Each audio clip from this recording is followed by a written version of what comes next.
Endi mana shu yerdan mana bu yuqoridan mana shu Boris pluginlarini xohlaganini olib qo'yishingiz mumkin. Bu yerda mana juda ham ko'p переходlar bor. Qiziqarli переходlar. Bularni bitta-bitta o'zingiz ko'rib ishlatib ko'rishingiz mumkin. Переходlarni qo'yish oddiy, juda ham masalan oldingiz, mana videoni kesilgan joyiga qo'ydingiz, bo'ldi. Переходimiz ishlayveradi. Boshqa hech qanday qiyinlik joyi yo'q. Bu yerda har xil mana bu svetlar bilan, har xil yorug'liklar, flare deyiladi mana bu narsalar, o'sha nima deydi, yulduzchalar, qanaqangidir quyoshchalarmi, shunaqa narsalar bilan ishlash mumkin. Men bu Boris pluginlarda ko'proq mana buni ishlataman. Mana bu Damage TV. Mana shu menga ko'proq yoqadi. Mana qo'ysangiz mana shunaqangi переход bo'ladi. Bu mana bu televizor yaxshi ko'rsatmay qoladi-ku, antenna signalni yo'qotib qoladi. Ana shunaqangi переход. Buni ham mana shu переходni men ko'p ishlataman. Yoki mana bu glitch effekti bor. Mana shu glitch переходlarni men ko'p ishlataman. Bu ham qanaydir nima deydi, yaxshi переход. Ko'p joylarga ishlatsangiz bo'ladi. Xo'p, bu yerdagi переходlarni ko'rib chiqasiz bitta-bitta. Mana masalan bu bor, swishpan. Keyin yana bitta narsa, mana shu переходni qo'ygan vaqtingiz video kartaga sal nagruska tushadi. Chunki bu переходlarni video karta обработка qiladi kompyuteringizda. Playga bosgan vaqtingiz kompyuteringiz qotayotgan bo'lsa, mana bu yerda razresheniyani sal pasaytirish mumkin. Playback resolution'da. Hozir mana bu yerda fullda turibdi. Mana shuni 1.2 yoki 1.4 ga qo'ysangiz, mana shu переходlaringiz tezroq ishlaydi. O'sha kompyuteringiz qotmasdan ishlaydi. Bu ya'ni o'sha воспроизведение qilgan paytingiz, mana bu play qilgan paytingiz videoni sifatini kompyuter programma avtomatik tarzda sal pasaytiradi va bu protsessor ma'lumotlarni обработка qilish uchun yengilroq bo'ladi, yengilroq o'tadi.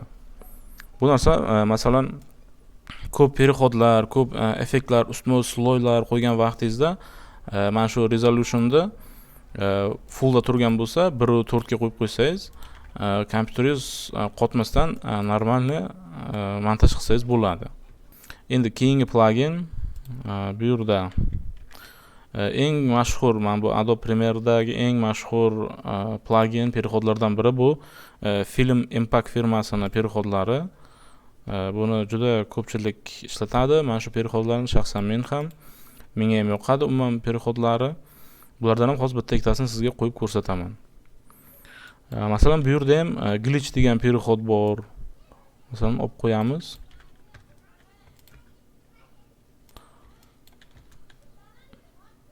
Bunda ham mana shu glitch effekt yoki light leaks mana bu eng mashhur переходlardan biri.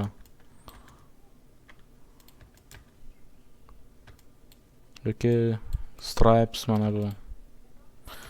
Endi bu переходlarni hammasini настройка qilsa bo'ladi. Hozir bitta настройкасini sizga tushuntirib o'taman. Masalan, mana bu light leaks переходini hozir tashlayman. Mana shu joyga.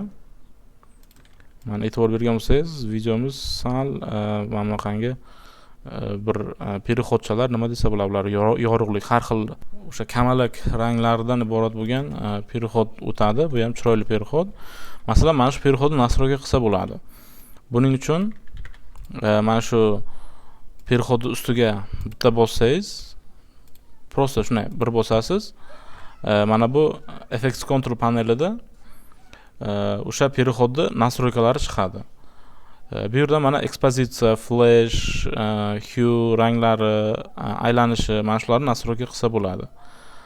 Masalan, ekspozitsiya bu o'sha yorug'ligini ko'paytiradi. Hozir masalan shu переходni o'rtasiga qo'yib olamiz. Mana. Siz переходga e'tibor bering. Masalan, ekspozitsiyani ko'taraman, juda ham yorug' bo'lib ketadi yoki 0 qilsam umuman pasayib ketadi. Mana ekspozitsiyani mana shunday nastroyga qilsa bo'ladi. Xohlasangiz use flash, mana bu flash effektini use qilib qo'ysangiz bo'ladi.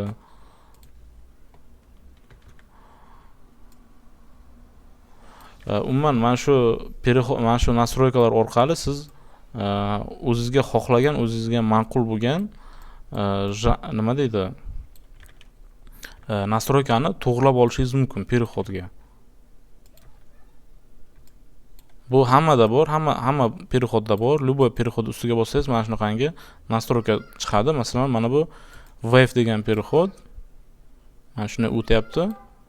Bu wave переходi ustiga bitta bosamiz va mana bu yerda настройка bor. Bu yerda angel turibdi. Bu gradus o'sha necha gradusda o'tayotganligi. Masalan, buni 90 qilib qo'yishingiz mumkin. 90 gradusda o'tadi. Mana e'tibor bering, mana shuni ustiga qo'yaman, переход ustiga qo'yaman dagini. Hozir mana bu gradusini o'zgartiraman. Videoga e'tibor bering, nima bo'lyapti. Bu o'sha qaysi tarafdan kelishini ko'rsatadi bu gradus. Masalan, siz 310 gradusdan kelgin deyishingiz mumkin yoki 90 gradusdan o'tgan deyishingiz mumkin. Bu yerda amplitudasi, uzunligi, umuman ko'p nastroykalarda bularda o'sha bitta kavlab ichini ko'rib chiqish kerak. Masalan, amplitudani minus qilib qo'ysangiz yaxshi effekt bo'lar ekan. Buni men ham bilmasdim shu paytgacha. Yomon emas umuman. Yaxshi narsalar qilsa bo'lar. Mana shu film impakti ham mana har bitta переходlari bor. Bularni mana qo'yib chiqib, bunda ham mana bu TV power degan effekt bor. Qo'ysangiz mana qanday effekt bo'ladi, o'chib yonadi. Xuddi TV power degani televizor o'chib yongandek bo'ladi yoki VHS damage. Mana bunaqangi переход ko'pchilik ishlatadigan переходlardan biri.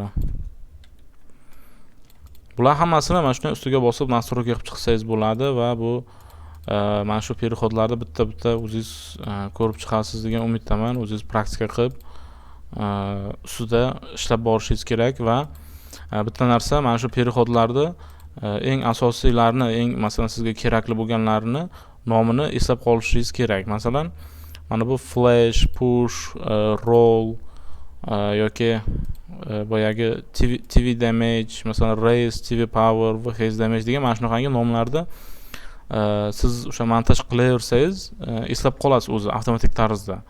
Va ana shu nomlarni eslab qolgandan keyin bu yerda переходlar juda ham ko'p. Bularni bitta ochib, mana bularni bitta ochib izlab yurishga vaqtingiz ketib qoladi.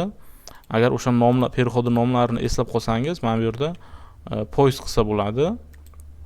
Mana shu poistga xohlagan effektingiz nomini yozib, o'sha kerakli bo'lgan sizga effektni chiqarib olishingiz mumkin. Masalan, zoom qilaman men, zoom deb yozaman va o'sha zoomga tegishli bo'lgan barcha переходlar mana bu yerga chiqadi. Masalan, impact ham zoom bor, mana borisda ham zoom bor, mana universe'da ham zoom bor. Umuman bu zoom переходlari ko'p. Yoki xohlasam damage deb yozaman, masalan damage mana. Impact VHS damage chiqadi, bunda ham damage chiqadi. Mana shu переходni shunday bu yerdan olib, mana bu yerga tashlab qo'ysangiz, переходingiz ishlaydi.